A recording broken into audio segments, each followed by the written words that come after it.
এই ছিল আমার সেই স্কুল জীবনে একটা স্মৃতি ছিল। তো এই অবস্থা, মানে এই যে ড্রেসিনের মধ্যে রাখছিলাম, তো এই অবস্থা সবগুলো কেটে শেষ।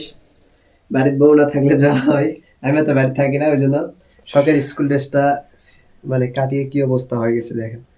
এখানে আরানগর উচ্চ বিদ্যালয় ধামইরহাট স্থাপিত হচ্ছে 1968। তো যাই হোক, 1971 যুদ্ধের আগে আর কি প্রতিষ্ঠানটি।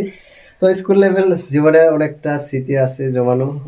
প্রত্যেকটা এই ভার্সিটি লেভেল বলেন, জব সেক্টর, প্রত্যেকটা সেক্টরে গেছি, কিন্তু মিস করি শুধু স্কুল লাইফটাকে। তো এই অবস্থা, সব ধারাধারি করতেছি, একটা কাপড়ও ভালো নেই, তো এই অবস্থা। বই টই সব এলামেলা। এই ওইদিকে দেখ, এদিকে দেখা, এদিকে। তো কি করবো আর গাইস, বউ না থাকলে যা হয়, একা সিঙ্গেল জীবন। তো আপনারা চাইবেন যে তাড়াতাড়ি বিয়ে শাদী করে একটা ভালো একটা সুখীময় দাম্পত্য জীবন চালু করবেন, এটাই চাই। তো সবাই ভালো থাকবেন। আমার অবস্থা সব শেষ, অনেক কিছু স্মৃতি আসলে সার্টিফিকেট মানে সব কিছুই ছিঁড়ে শেষ, ফাইলের মধ্যে আসছিল মনে হয়, ওই জন্য।